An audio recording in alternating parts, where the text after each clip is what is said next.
Eliana, ahli waris pemilik rumah di Jatinegara, Jakarta Timur, histeris saat petugas pengadilan negeri hendak mengeksekusi rumah yang ia tempati. Ia bersama ahli waris lainnya berkali-kali menghalangi petugas yang hendak mengosongkan rumah. Allah, anak nenek bikin begini ya Allah. Angkatan 45, ayah suami ibu udah mau ditembak Belanda karena mau nanya rahasia Republik. Hingga akhirnya seluruh ahli waris diamankan polisi. Menurut ahli waris tergugat, penggugat diduga telah memalsukan surat kepemilikan rumah. Dia mau pinjam PBB, karena itu bangunan baru, dia bilang, kok PBB saya mahal ya, dia bilang gitu. Dia pinjamlah, kebetulan om saya ini, Suherman ini, dia itu ketua RT, dikasih pinjam lah. Dia sih nggak ada rasa curiga gitu loh. Lalu dibalikin lagi, pada saat tahun depan dia mau bayar PBB, kok namanya udah berubah. Pengadilan Negeri Jakarta Timur tetap mengeksekusi rumah dan menyatakan telah sesuai dengan putusan Pengadilan Negeri Jakarta Timur.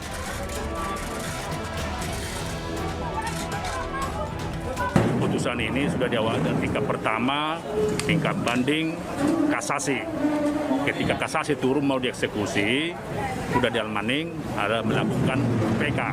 Kita tunda eksekusi, setelah PK turun, hari ini baru dilaksanakan eksekusi. Ahli waris tergugat akan membawa kasus ini ke Polres Metro Jakarta Timur dengan laporan pemalsuan dan penipuan oleh penggugat. Dari Jakarta, Rizky Faluvi, Ayus melaporkan.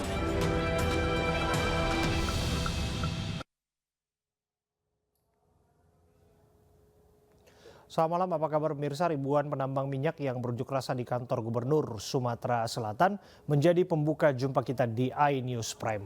Bermula dari kasus penganiayaan yang dilakukan Mario Dandi Satrio, rekening gendut dan gurita bisnis, dan dugaan TPPU sang ayah Rafael Alun Trisambodo terbuka ke publik. Kementerian Keuangan pun mendapatkan sorotan tajam atas hedonisme para pejabatnya hingga penemuan transaksi 300 triliun rupiah di Kementerian Keuangan. Saya Abraham Silaban, Anda menyaksikan iNews Prime.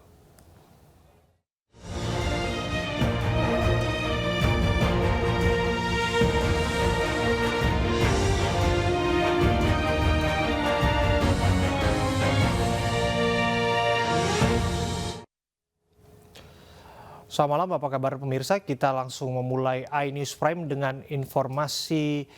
Usai menjalani pemeriksaan selama 6 jam di Polda Metro Jaya, AG pelaku anak dalam kasus penganiayaan David Ozora ditahan. AG ditempatkan di lembaga penyelenggara kesejahteraan sosial selama 7 hari. Tuh, ini Pep, lihat nih Pep. Ini. AG pelaku anak dalam kasus penganiayaan David Ozora akhirnya ditahan polisi.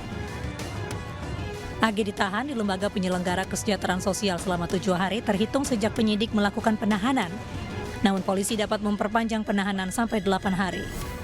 Penahanan AG mengacu kepada Undang-Undang Sistem Peradilan Anak karena AG merupakan pelaku di bawah umur. Dari hasil pemeriksaan kami selama kurang lebih 6 jam, ini kami sekali lagi dengan pertimbangan kenyamanan terhadap anak, malam ini kami putuskan dari tim penyidik kemudian untuk melakukan penangkapan dan dilanjutkan dengan penahanan. Pakar Hukum Pidana dari Universitas Trisakti Abdul Fikar Hajar dan Ketua Komisi Perlindungan Anak Indonesia Ai Mariati Solihah memiliki penilaian sendiri terkait penahanan AG. Khusus untuk anak itu kan yang dikenakan adalah pasal mengenai Undang-Undang Perlindungan Anak, ya, pasal 76 kalau nggak salah ya, kekerasan terhadap anak gitu, ya. Nah itu kebetulan kan korbannya juga nggak tahu korbannya itu sudah 17 atau berapa umurnya itu ya. Tetapi yang disangkakan kepada AG itu kalau nggak salah pasal 76 ya, kemudian pasal 351 ayat 3 kalau nggak salah ya, penganiayaan berat yang mengakibatkan luka berat juga. Tentu menjadi dasar pertimbangan-pertimbangan KPAI sehingga apa yang saat ini sudah menjadi kewenangan penyidik itu terus kami pastikan untuk tidak bertentangan dengan perlindungan anak ya. Dan di samping itu juga benar tadi yang disampaikan bahwa apakah ini nanti mempermudah atau justru memberikan ruang lingkup yang lebih melindungi pada anak. Sebelumnya, Mario Dandi Satrio, anak mantan pejabat pajak, menjadi tersangka dalam kasus dugaan penganiayaan terhadap David di kawasan Komplek Pesanggerahan Kebayoran, Jakarta pada 20 Februari lalu. Mario Dandi mendatangi korban yang berada di rumah temannya dengan mengendarai mobil mewah dan langsung menganiaya korban.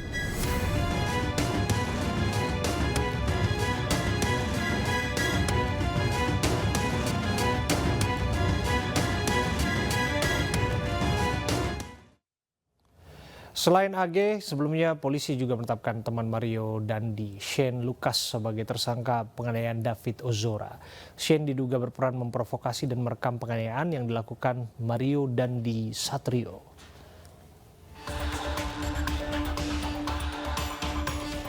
Sosok Shane Lucas ikut menuai sorotan pasca hebohnya kasus penganiayaan yang dilakukan Mario Dandi Satrio terhadap David. Shane berperan memprovokasi tersangka Mario Dandi Satrio. Di lokasi kejadian, Shane juga merekam aksi kekerasan yang dilakukan Mario terhadap David sehingga viral di sosial media. Polres Metro Jakarta Selatan pun menetapkan Shane Lucas yang merupakan teman Mario Dandi Satrio menjadi tersangka pada 24 Februari 2023. Tersangka S dengan menerap pasal persangkaannya adalah pasal 76. Huruf C, junto pasal 80 Undang-Undang Nomor 35 Tahun 2014 tentang perubahan Undang-Undang Nomor 23 Tahun 2002 tentang perlindungan anak.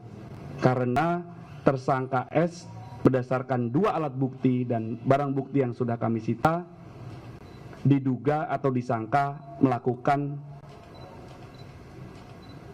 tindakan membiarkan adanya kekerasan terhadap anak berdasarkan kronologis yang sudah kami sampaikan tadi. Selanjutnya terhadap tersangka S sudah kami lakukan penahanan setelah selesai dilakukan pemeriksaan tersangka. Saat ditunjukkan ke hadapan publik, Shane hanya bisa tertunduk dan meneteskan air mata. Dia bahkan tak sedikit pun mengarahkan pandangannya ke awak media. Tim Liputan iNews melaporkan. Polda Metro Jaya membatalkan rekonstruksi kasus penganiayaan terhadap David Ozora yang semestinya digelar pada hari ini. Mulanya rekonstruksi akan dilaksanakan di TKP di kawasan perumahan Green Permata, Pesanggerahan, Jakarta Selatan. Melalui pesan singkat Kabid Humas Polda Metro Jaya, Kombes Pol Truno Yudo Wisnu Andiko mengonfirmasikan bahwa rekonstruksi batal. Tidak hadirnya beberapa saksi serta pertimbangan teknis menjadi alasannya. Polda Metro Jaya juga belum bisa memastikan kapan rekonstruksi akan kembali dijadwalkan. Rencananya rekonstruksi akan menampilkan 23 adegan untuk mengetahui secara lengkap peristiwa penganiayaan. Selain itu rekonstruksi juga digelar untuk melihat kesesuaian antara keterangan saksi, tersangka, serta alat bukti.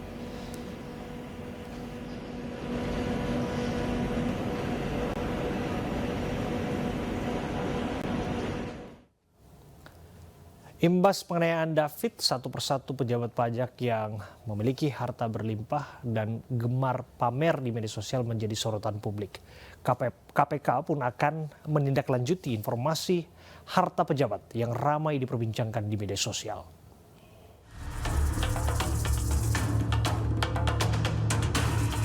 Satu persatu pejabat Ditjen Pajak dan Bea Cukai yang gemar pamer kemewahan di media sosial mulai ketar-ketir lantaran menjadi sorotan publik dan dilirik Komisi Pemberantasan Korupsi.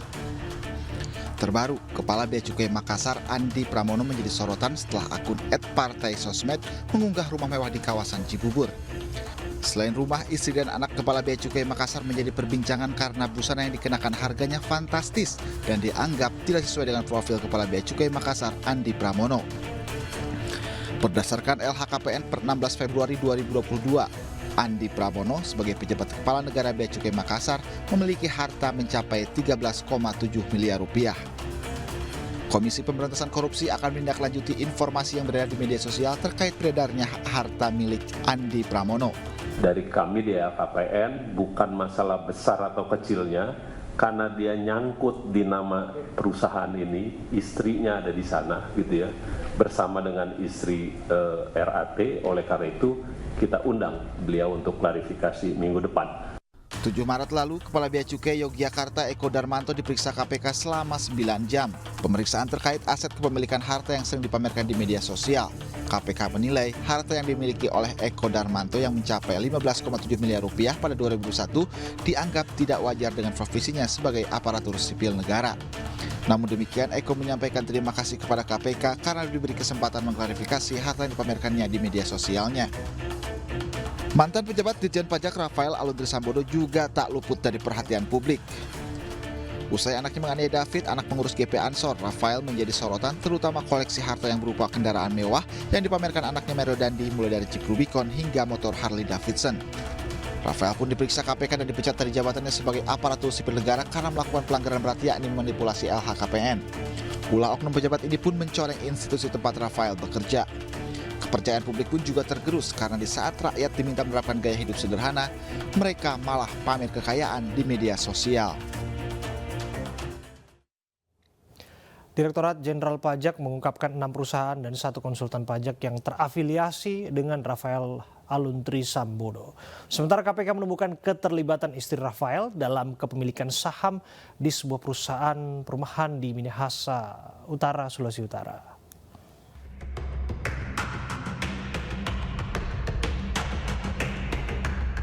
Direktorat Jenderal Pajak Kementerian Keuangan tengah memeriksa 6 perusahaan dan 1 konsultan pajak yang terkait dengan Rafael Aluntri Sambodo. Berdasarkan penyelidikan Komisi Pemberantasan Korupsi, Rafael diketahui memiliki saham di 6 perusahaan tersebut namun tidak pernah dilaporkan atau diungkapkan. Perusahaan dan konsultan pajak yang terkait dengan kasus Rafael adalah KTA, SKP, PHA, CC, PDA, RR, dan SCR. Proses pemeriksaan sedang berjalan, paling tidak terhadap 7 dulu nih yang sudah kita paham betul ya. Yang kemarin hasil klarifikasi dari KPK didengarkan juga kan waktu kita melakukan preskon itu. Nah itu yang kita follow up. Termasuk diantaranya konsultan tadi juga. Sementara itu penyidik KPK masih terus melacak harta kekayaan yang dimiliki Rafael Aluntri Sambodo. KPK menemukan keterlibatan istri Rafael dalam kepemilikan saham di sebuah perusahaan perumahan di Minahasa Utara, Sulawesi Utara. Tak hanya itu, KPK juga menemukan keterlibatan istri dari pejabat pajak lainnya dalam kepemilikan saham di perusahaan tersebut. Ternyata saudara RAT kan istrinya tercatat pemegang saham di 2 perusahaan yang bergerak di Minahasa Utara yang punya perumahan gitu ya. Kita lihat detailnya ternyata ada lagi gitu bahwa perusahaan yang 2 ini pemegang sahamnya selain istri RAT ada lagi istri orang pajak juga. Sebelumnya, hasil investigasi Kementerian Keuangan mengungkap sejumlah pelanggaran yang dilakukan Rafael. Salah satunya, Rafael tidak patuh melapor dan membayar kewajiban pajaknya. Atas temuan itu, Kementerian Keuangan telah memecat Rafael dari statusnya sebagai ASN Eselon 3. Tim Liputan iNews melaporkan.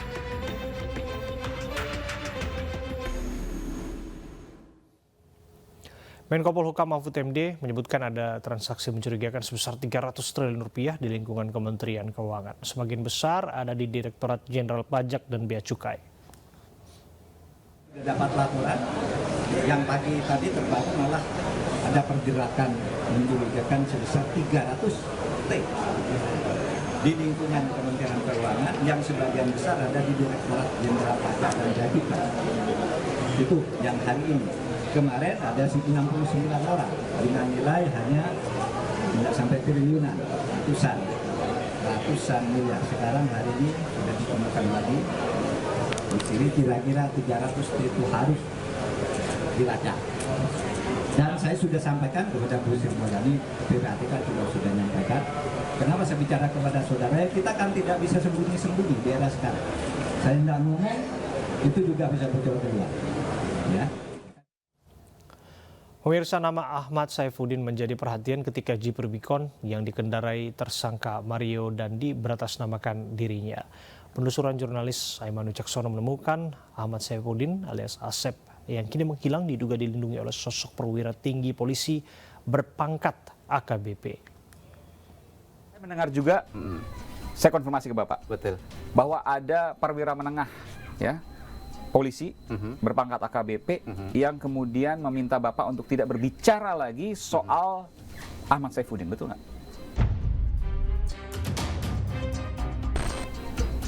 Saya nggak sebutin namanya, Pak. Iya, betul.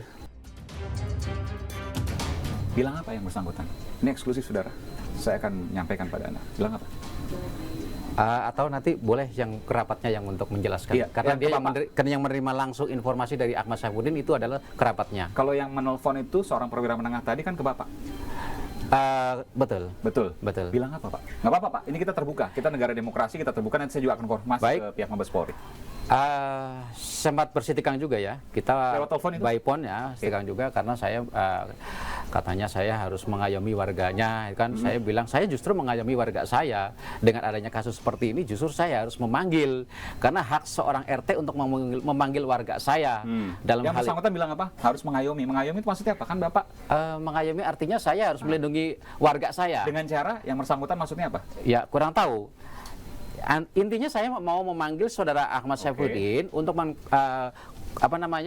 konfirmasi di sini, ya kan? Untuk menjelaskan artinya betul atau tidak KTP kamu dipinjamkan oleh seseorang. Itu aja sebenarnya selesai. Selanjutnya terserah bagian penyidik yang ada di atas. Dan si perwira menengah itu minta nggak usah diteruskan, udah diam saja.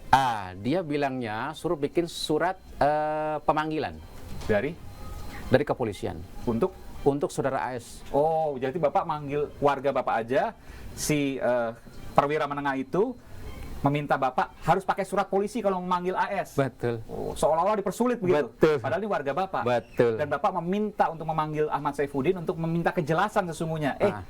Bung Ahmad, KTP Anda ini digunakan oleh orang lain loh untuk mobil Jeep Rubicon. Anda mau mengatakan seperti itu ke Ahmad Saifuddin kan? Betul. Oke. Tapi kemudian tiba-tiba ada seorang polisi, entah berantah ya, yang menelpon harus menggunakan surat panggilan dan resmi. Bapak harus melindungi, mengayomi dari warga tersebut. Betul. Terus Bapak bilang apa? Saya bilang karena saya agak kesusahan yang bikin surat panggilan bagaimana bentuknya, saya kemudian lapor ke kepolisian. Tapi hanya lewat by phone aja, gitu aja. Selesai udah gitu aja. Udah nggak ada panggilan lagi. Handphone nggak bisa dihubungi lagi, WA-nya udah nggak bisa dihubungi lagi. Oke. Saudara AS. Kalau polisinya tadi, perwira menengah tadi, AKBP tadi? Itu telepon pakai nomornya Ahmad Saifuddin.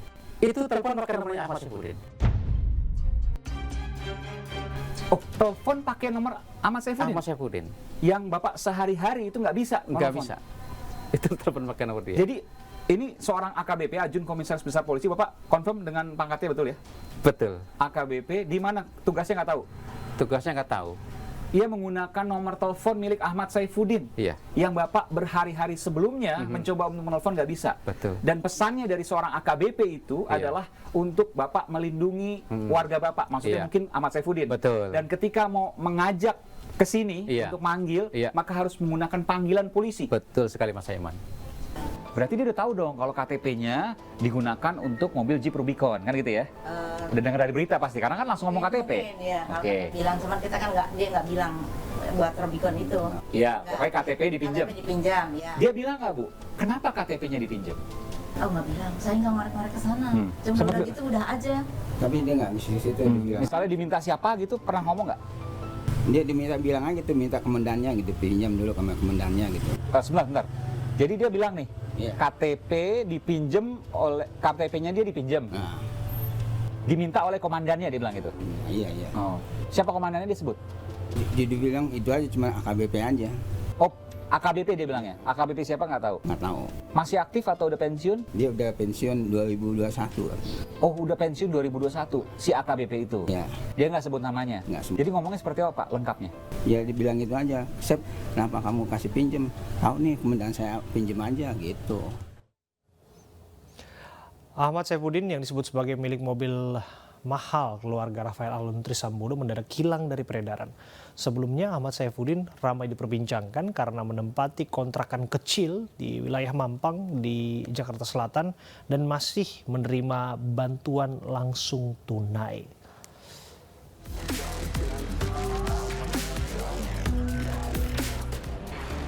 Nama Ahmad Saifuddin belakangan ramai diperbincangkan karena tercatat sebagai pemilik mobil mewah yang kerap dipamerkan putra Rafael, Mario Dandi, di akun media sosialnya. Ahmad Saifuddin sempat disebutkan bekerja di Inafis Polri. Namun, informasi tersebut dibantah oleh Karo Penmas Divisi Humas Polri.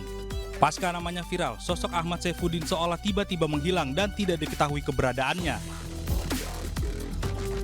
Sebelumnya, Ahmad Saifuddin merupakan warga Mampang Perapatan, Jakarta Selatan. Ketua RT setempat tidak mempercayai Saifuddin mampu membeli sebuah mobil mewah dengan kondisi ekonominya yang terbatas. Untuk menyambung hidup, Saifuddin pernah bekerja sebagai petugas kebersihan hingga pedagang kopi. Nggak ada laporan kalau saya mau pindah.